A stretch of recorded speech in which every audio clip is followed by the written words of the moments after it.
Hi, Kevin here. Nice to see you again. Well, Mr. Fox is in New York City tonight, so it's just me for dinner. I'm going to treat myself to some crispy, homemade chicken nuggets. And as a side dish, I'm going to roast some Brussels sprouts. Now, I will be using a chicken breast for the nuggets, and I'm going to deep fry them in my brand new Fry Daddy. Now, oh, too close. Oop, wrong way. Now, normally when I make chicken nuggets, I deep fry them just in a deep skillet. So if all you have is a deep skillet or a Dutch oven, then that's absolutely fine to use. All right, here's the chicken. And these came from my local farm store. It's called the Berry Farm, and it is in Chatham, New York. I'm going to put on my food prep gloves over here so I don't have to wash my hands every 2 seconds.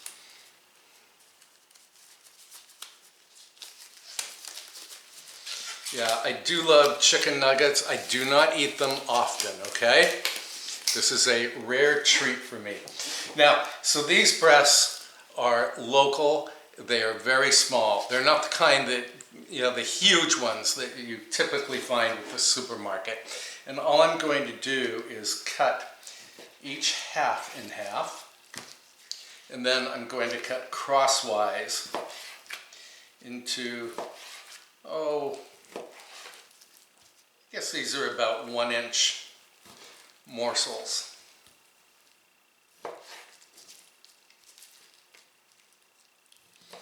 Now, if you freeze the chicken breast first, it will be really easy to cut. And I did freeze these just briefly for about 20 minutes. All right, and then here are the chicken tenders from the breasts. I'm going to cut those up. Okay, then you take a Ziploc bag and just pop all of the chicken into the bag. Let's see, I might have to use, no, 1 bag will do it. This isn't much chicken at all. Okay, and now I can take my gloves off. I'm going to add buttermilk. The acid in buttermilk tenderizes chicken without drying out the chicken. You add just enough so that each piece can be coated with the buttermilk. Okay, then we need some seasonings. And here you have free reign to be as creative as you wish to be. So I'm going to add some kosher salt, just a pinch, and then some grinds of black pepper,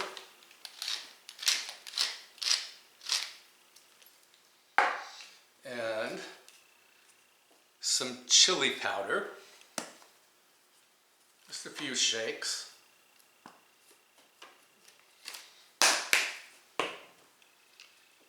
And some onion powder.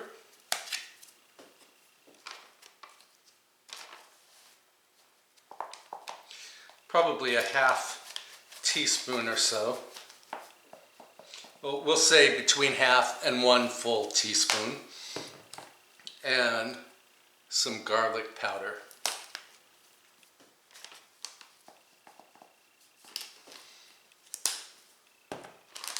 Okay, then seal the bag.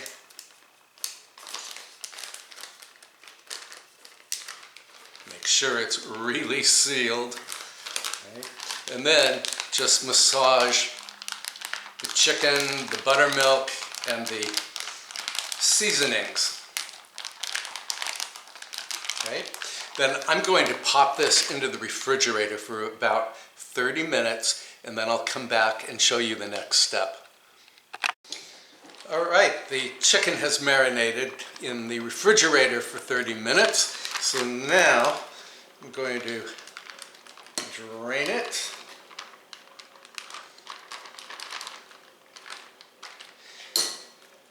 And then I'm going to slip the chicken right back into the bag. And I did drain it through a wire mesh sieve. In you go.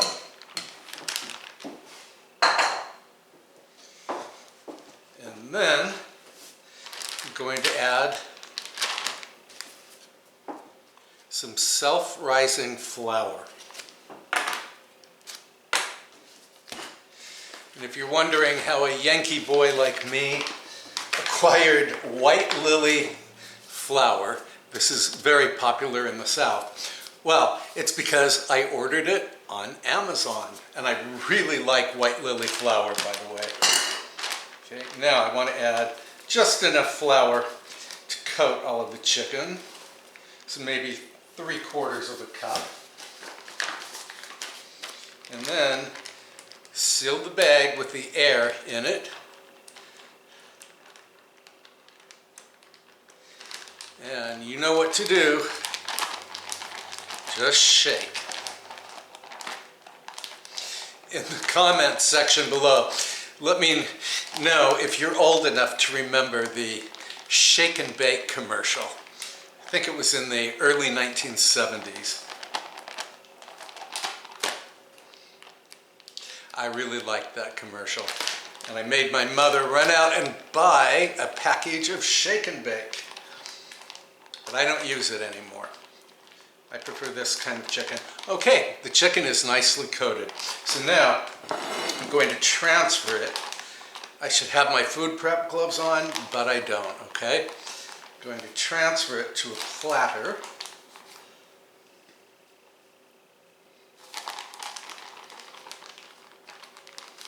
And then I will be refrigerating this for about 30 minutes. Yeah,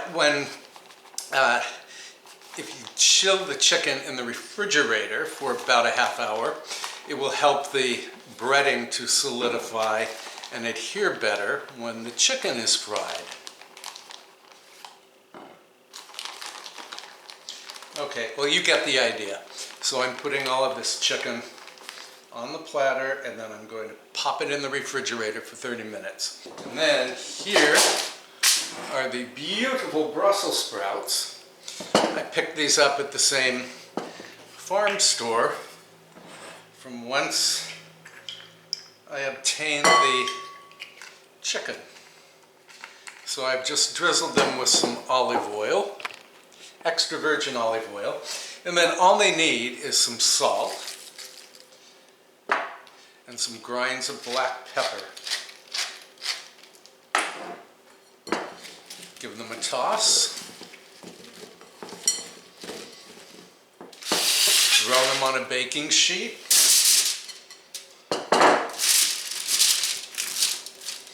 And then,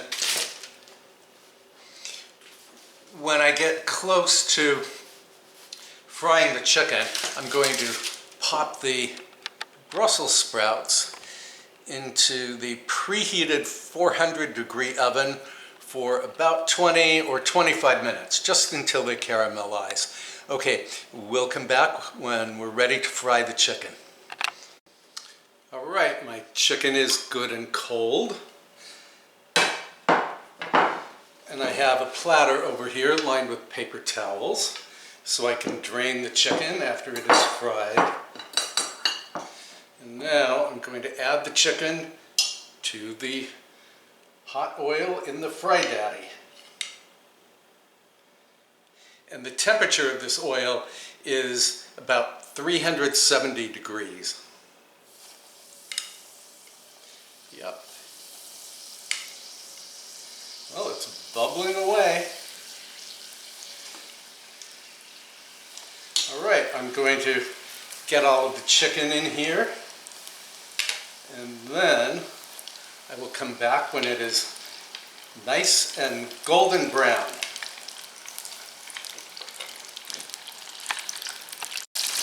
All right, the chicken has been in the Fry Daddy for probably 5 minutes.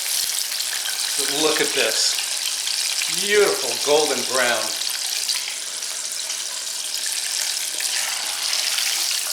All right, I'm going to fish all of this out of here, and then I'm going to cut a piece open so you can see what the interior looks like. Okay, here's the chicken. I have to taste a piece of this for you.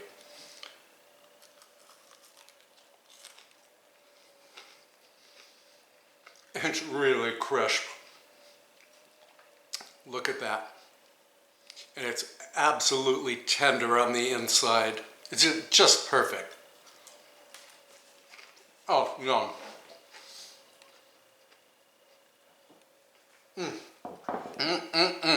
All right.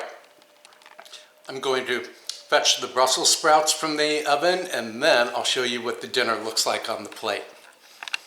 Okay, well, this was a very simple dinner to do. So here are the beautifully caramelized Brussels sprouts. Here are the crispy homemade chicken nuggets, which, by the way, are not the least bit greasy. And here's some barbecue sauce in which I'm going to dip the chicken nuggets. And here are some leftover chicken nuggets, which I'm going to try not to eat tonight. My plan is to put them in the refrigerator, and then I will reheat them for lunch tomorrow. Well, I hope you will try this crispy homemade chicken nugget dinner someday. It really is delicious. And again, the chicken nuggets are not at all greasy because they were fried at the correct temperature. So thank you so much for watching. If you have a moment, please post a comment below because I really love hearing from you. All right, I'll see you very soon. Take good care of yourself. Bye for now.